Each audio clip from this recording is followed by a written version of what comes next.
नमस्कार दोस्तों, मेरा नाम है रिया चौधरी और आज मैं आपको शिव पुराण के विद्वेश्वर संहिता के 7वें अध्याय का सार देने वाली हूँ। तो दोस्तों, अगर आपको इस वीडियो के नीचे हिंदी में लिखे हुए कैप्शंस देखना है तो आप वीडियो को क्लिक कर ऊपर दिए हुए CC ऑप्शन को दबा दीजिए। फिर आपको इस पूरे वीडियो के कैप्शंस हिंदी में नीचे आते रहेंगे। भगवान शंकर का ब्रह्मा और विष्णु के युद्ध में अग्नि स्तंभ रूप में प्राकट्य, स्तंभ के आदि और अनंत की जानकारी के लिए दोनों का प्रस्थान। शिवजी बोले, हे पुत्रों, आपकी कुशल तो है, मेरे अनुशासन में जगत तथा देव श्रेष्ठ अपने अपने कार्यों में लगे तो है। हे देवताओं, ब्रह्मा और विष्णु के बीच होने वाले युद्ध का वृतांत तो मुझे पहले से ही ज्ञात था। आप लोगों ने यहाँ आने का परिश्रम करके उसे पुनः बताया है। हे संत कुमार, उमापति शंकर ने इस प्रकार मुस्कुराते हुए मधुर वाणी में उन देवगणों को संतुष्ट किया। इसके बाद महादेव जी ने ब्रह्मा और विष्णु के युद्ध स्थली में जाने के लिए अपने सैकड़ों गणों को वही सभा में आज्ञा दी। तब महादेव जी के प्रयाण के लिए अनेक प्रकार के बाजे बजने लगे और उनके गानाध्यक्ष भी अनेक प्रकार से सज धज कर वाहनों पर सवार होकर जाने के लिए तैयार हो गए। भगवान उमापति 5 मंडलों से सुशोभित आगे से पीछे तक प्रणव की आकृति वाले सुंदर रथ पर आरूढ़ हो गए। इस प्रकार पुत्रों और गणों सहित प्रस्थान किए हुए शिव जी के पीछे पीछे इंद्र आदि सभी देवगण भी चल पड़े। विचित्र ध्वजाएं, पंखे, चंवर, पुष्प वृष्टि, संगीत, नृत्य और वाद्यों से सम्मानित पशुपति भगवान शिव भगवती उमा के साथ सेना सहित उन दोनों ब्रह्मा और विष्णु की युद्ध भूमि आ पहुँचे। उन दोनों का युद्ध देखकर शिवजी ने गणों को कोलाहल तथा वाद्यों की ध्वनि बंद करा दी तथा वे छिपकर आकाश में स्थित हो गए। उधर शूरवीर ब्रह्मा और विष्णु एक दूसरे को मारने की इच्छा से महेश्वरास्त्र और पशुपतास्त्र का परस्पर संधान कर रहे थे। ब्रह्मा और विष्णु के अस्त्रों की ज्वाला से तीनों लोग जलने लगे।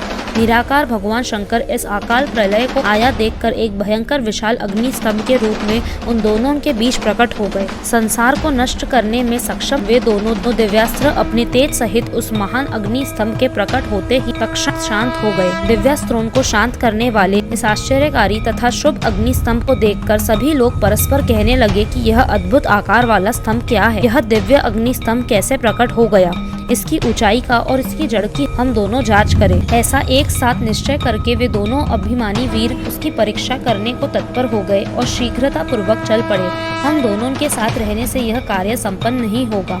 ऐसा कहकर विष्णु ने सूकर का रूप धारण किया और उसकी जड़ में खोजने लगे। उसी प्रकार ब्रह्मा भी हंस का रूप धारण करके उसका अंत खोजने के लिए चल पड़े। पाताल लोक को खोदकर बहुत दूर तक जाने पर भी विष्णु को उस अग्नि के समान तेजस्वी स्तंभ का आधार नहीं दिखा। तब थक हारकर सुकराती विष्णु रणभूमि में वापस आ गए। हे तात, आकाश मार्ग से जाते हुए आपके पिता ब्रह्मा जी ने मार्ग में अद्भुत केतकी केवड़े के पुष्प को गिरते देखा।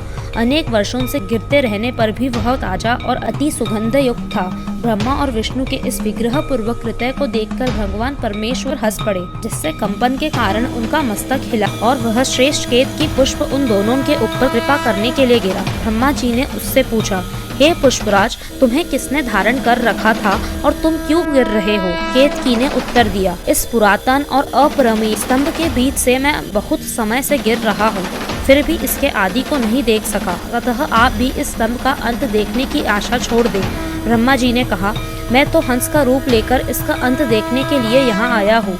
अब हे मित्र, मेरा एक भीलषित काम तुम्हें करना पड़ेगा। विष्णु के पास मेरे साथ चलकर तुम्हें इतना कहना है कि ब्रह्मा ने इस स्तंभ का अंत देख लिया है। हे अच्युत, मैं इस बात का साक्षी हूँ। केतकी से ऐसा कहकर ब्रह्मा ने उसे बार बार प्रणाम किया और कहा कि आपातकाल में तो मिथ्या भाषण भी प्रशस्त माना गया है, यह शास्त्र की आज्ञा है। वह अति परिश्रम से थके और स्तंभ का अनंत न मिलने से उदास विष्णु को देखकर ब्रह्मा प्रसन्नता से नाच उठे और शनंठन नपुंसक के समान पूर्ण बातें बनाकर अच्युत विष्णु से इस प्रकार कहने लगे, हे हरे, मैंने इस स्तंभ का अग्रह भाग देख लिया है, इसका साक्षी यह केतकी पुष्प है। तब उस केतकी ने भी झूठ ही विष्णु के समक्ष कह दिया कि ब्रह्मा की बात यथार्थ है। विष्णु ने उस बात को सत्य मानकर ब्रह्मा को स्वयं प्रणाम किया और उनका षणोपचार पूजा किया। उसी समय कपटी ब्रह्मा को दंडित करने के लिए उस प्रज्वलित स्तंभ गिरलिंग से महेश्वर प्रकट हो गए। तब परमेश्वर को प्रकट हुआ देखकर विष्णु उठ खड़े हुए और कांपते हाथों से उनका चरण पकड़कर कहने लगे,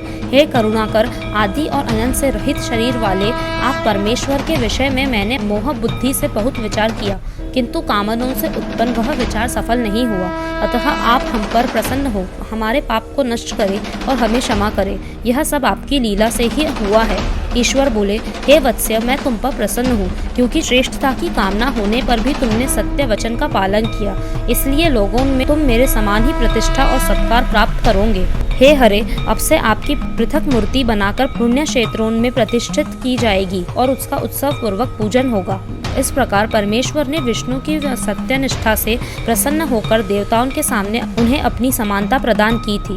इति श्री शिव महापुराणे प्रथमायां विद्वेश्वर संहितायां नल स्तंभ भाविष्कार वर्णनम नाम सप्तोऽध्यायः। इस प्रकार श्री शिव महापुराण के अंतर्गत प्रथम विद्वेश्वर संहिता में अग्नि स्तंभ के प्राकट्य का वर्णन नामक 7वां अध्याय पूर्ण हुआ। तो दोस्तों, अगर आपको यह वीडियो अच्छा लगा तो इसे लाइक, शेयर, कमेंट और चैनल को सब्सक्राइब करना ना भूलें। धन्यवाद।